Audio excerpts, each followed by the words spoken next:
hiç e'tibor berganmisiz? O'zbekiston haqida boshqa yurt vakillariga O'zbekistonni bilasanmi, O'zbekiston deb gapirsangiz, nima? Pokiston, Afg'oniston va hokazo deb javob berishadi. Lekin ularga Imom al-Buxoriy yurtidanman deb javob bersangiz, qanaqa reaksiya bo'lishini hammamiz bilamiz. Shosh blog Imom al-Buxoriy yangi majmuasida va bugungi kontentda siz Imom al-Buxoriy majmuasi haqida to'liq tahliliy kontent ko'rasiz. Videoga like, qo'ng'iroqchani bosib qo'yish va obuna bo'lish esdan chiqmasin. Boshladik.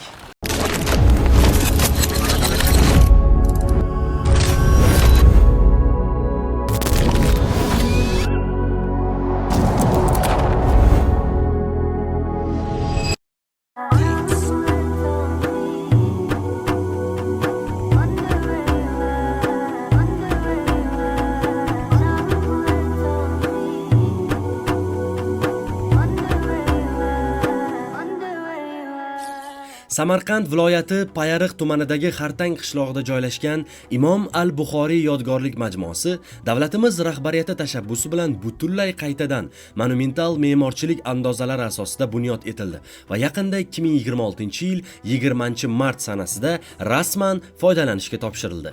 Yangilangan majmuaning umumiy hududi 45 gektarni tashkil etadi. Eski majmua hududi taxminan 10 gektar atrofida edi. Ilgari majmua kuniga 12 ming ziyoratchiga xizmat ko'rsatgan bo'lsa, hozirgi kunda kuniga 65 ming nafargacha ziyoratchini qabul qilish imkoniyatiga ega.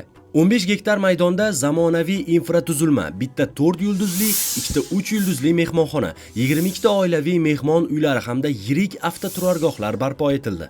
Majmuaning me'moriy qiyofasida o'zbek milliy ganchkorlik, naqqoshlik va koshinchilik san'ati zamonaviy muhandislik bilan uyg'unlashtirildi. 6 yil davom etgan qurilish davomida Imom al-Buxoriy majmuasi, Imom al-Buxoriy ilmiy tadqiqot markazi, hadisshunoslik oliy maktabi, ulkan masjid va tarixdan gapiruvchi innovatsion muzey barpo etildi.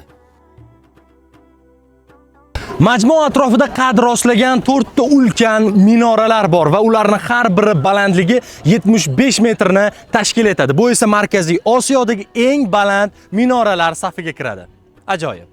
Majmuada men e'tiborimni tortgan markazdagi juda ulkan va go'zal gumbaz bor. Ushbu gumbaz balandligi 26 metrdan oshadi va eksklyuziv ma'lumot uchun gumbaz uchidagi yarim oy shaklining ochiq tarafi qibla tarafga qarab turadi va shundan qibla qayerdaligini bilib olish mumkin. Va eksklyuziv ushbu konsepsiya haqida gapiradigan bo'lsam, ushbu go'zallik nafaqat Markaziy Osiyo, balki dunyodagi yagona arxitekturaviy juda go'zal konsepsiyalardan biri deb hisoblayman. Fikirlarni izohlarda yozib ketinglar. Xalqimiz tashrifi hali ham to'xtamayapti o'rtoqlar.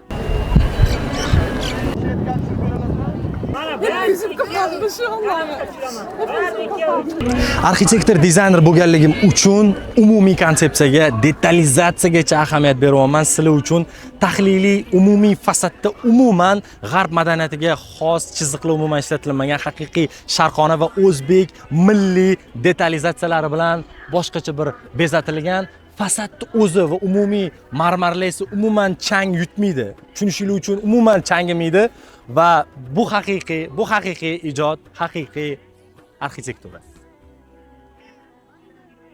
O'zbekiston Respublikasi Prezidenti Shavkat Mirziyoyev rahbarligida Imom Buxoriy yodgorlik majmuasini tubdan qayta qurish va atrofini obodonlashtirish bo'yicha tarixiy ishlar amalga oshirildi. Prezidentimiz ushbu majmuani nafaqat ziyoratgoh, balki dunyo ahlini islom ma'rifati bilan tanishtiruvchi ulkan markazga aylantirishni maqsad qildilar. Loyihaga 2019-yil tamal toshi qo'yildi. 2021-yil 16-aprel Ramazon oyida prezident majmuaga tashrif buyurib, buyuk muhaddis poyiga Qur'on tilovat qildi va yirik hajmdagi qurilish obodonlashtirish ishlariga rasman start berdi. Prezident tashabbusi va bevosita nazorati ostida majmuada quyidagi ulkan ishlar bajarildi. Yangi va muhtasham masjid, bir vaqtning o'zida 10 mingga yaqin namozxonni o'z bag'riga sig'dira oladigan ulkan masjid barpo etildi. Maqbara va xonaqohlar. Imom Buxoriy maqbarasi o'zining qadimiy me'moriy uslubini saqlagan holda yanada ulug'vor ko'rinishga keltirildi. Atrofida milliy naqshlar bilan bezatilgan ayvonlar qurildi.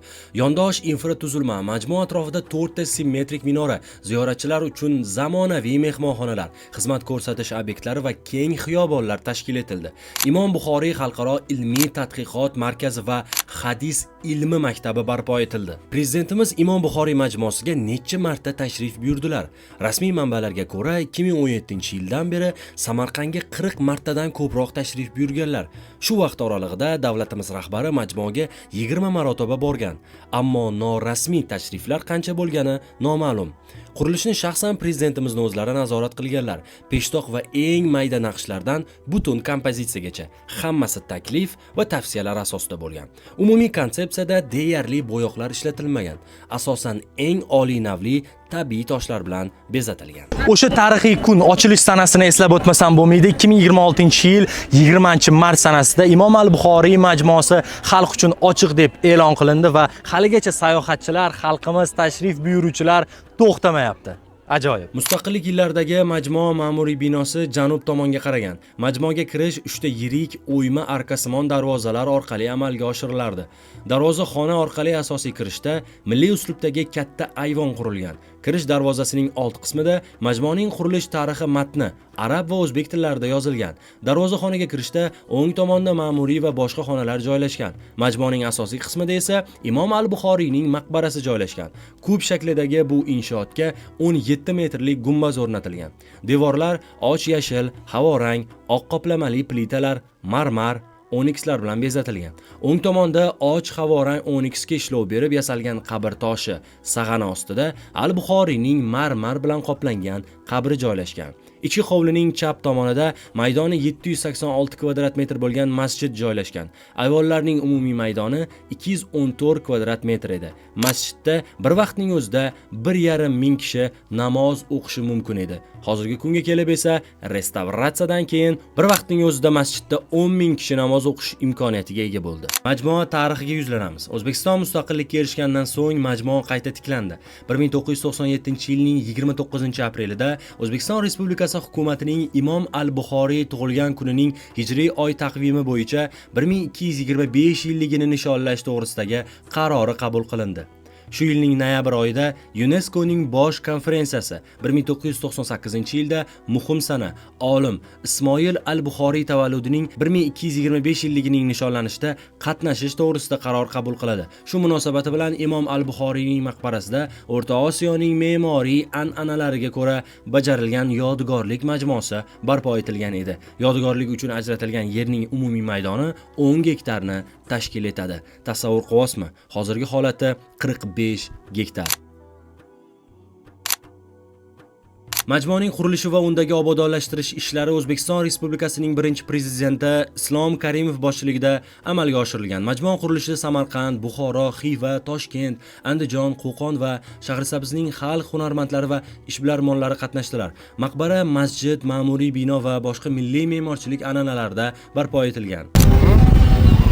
Eksklyuziv kadr har 3 soatda Imom al-Buxoriy majmuasi pol qismi mana shunaqa maxsus tozalanib boriladi.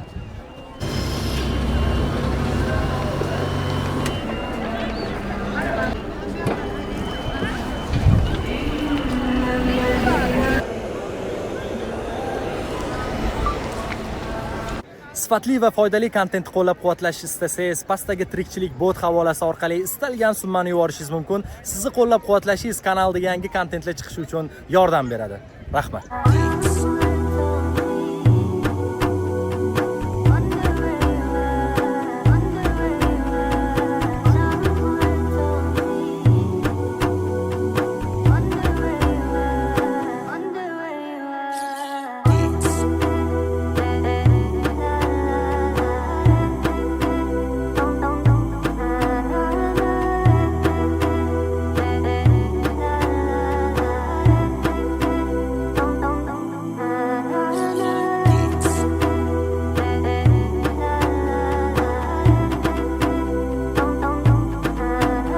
Imom al-Buxoriy majmuasiga kirish uchun ikkita tekshiruv qismidan o'tishingiz kerak. Birinchisi maydonga kirish, ikkinchisi esa ichkariga, aynan majmua ichki qismiga kirish.